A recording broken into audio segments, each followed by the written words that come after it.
Hey everybody, David here, and on today's episode of Firecasts, I'm going to show you how React and Firebase work really well together. And just as a reminder, this is one episode in an entire series on Firebase and the web, so if you want to stay up to date, make sure you subscribe.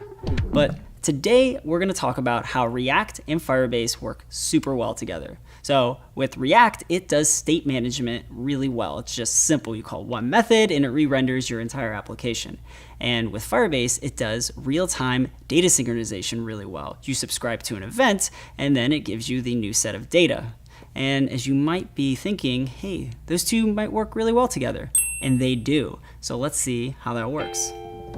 React is really good at managing state in your applications. And it does this with just two methods that are linked together. The first is setState. And with setState, you provide it your new state, and then it goes and re-renders your application with the render method. So every time you call setState, it's going to call render, which re-renders your application with your new state. And this works really, really well with the real-time database. So right here, we are creating a reference out to this data location. And all we're doing is creating a real-time listener. So every single time a value updates at the data location, we're going to call the setState method, and this will re-render our application. So what this means is we can manage all of our state synchronization in just one place in our application. So to demonstrate this, I'm going to go build a sample app. So this is an application I created using the Create React App command line tool. And if you want to see how you can get started with that and Firebase, check out our video right here that will get you up and running. So to set state, the first thing you have to do is create a constructor. And inside the constructor, we are going to initialize the state property. So this.state, and we're going to set it to an empty object.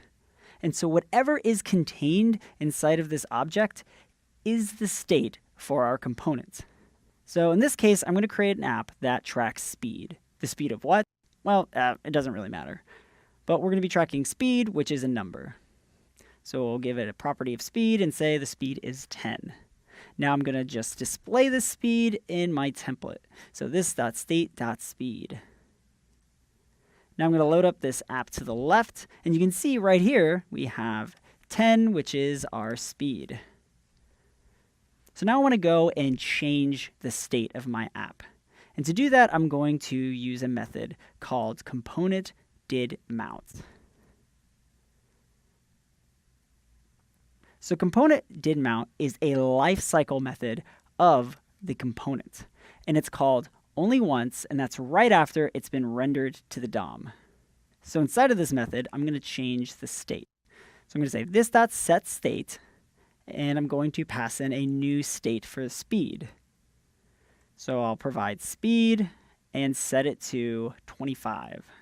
So what's going on at this point is that the constructor is initialized, and it's going to have the speed of 10. And then what's going to happen is it's going to render this to the DOM with the speed of 10. But then after the initial rendering to the DOM, it's going to call component_didMount, which will update us to 25. So when I refresh the page, we see 25 because it happened so fast that we didn't see 10. Component_didMount is a great place for the real-time database. If we set up our listeners in component_didMount, it allows us to set an initial set of data and then asynchronously download our data from the real-time database and then render it out to the DOM.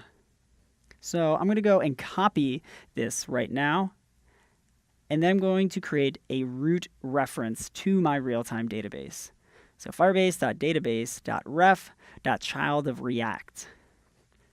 So I'm treating the child of React as my root database. So this isn't really the root of my database, but for the sake of this demo, I'm going to pretend that it is.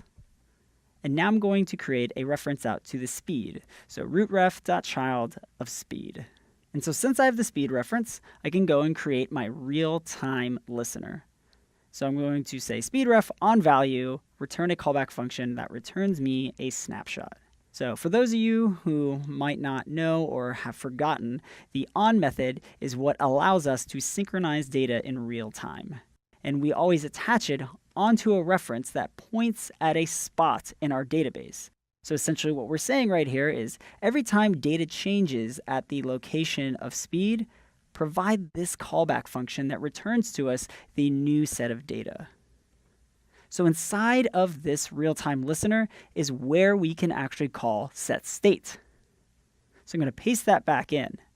And so instead of calling speed with 25, I'm going to call it with snapshot.value. So what's happening here is every single time the data is updated at the location of speed, we'll get this update in the callback function, and we can take that data and call setState, which will go and re-render our app. So let's see it in action. I'm going to refresh the page. We see 10, then we see nothing. And why is that? Let's go check out our database. And what you can see right here is that underneath the node of React, we have nothing. So essentially there is no location of speed, so it's going to render out null. So let's go and create a record to change that. So I'll create the child of speed, give it a value of 16. And then if we go back to our app, you can see that we have 16 rendered to the page. And just to prove to you that it updates in real time, I'm going to change 16 to 20 and 20 to 100, and it updates in real time in both tabs. So to recap, React is really good at managing state, and it does that through two methods, setState and render. And setState is where we can provide React with our newly updated state.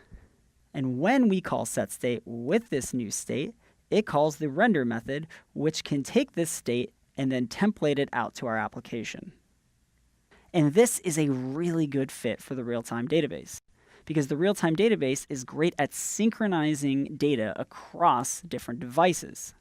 So we can create a reference out to a specific location and then a real-time listener. And every single time we get a new set of data from the real-time database, we call this.setState with that new data, which we know we'll call the render method.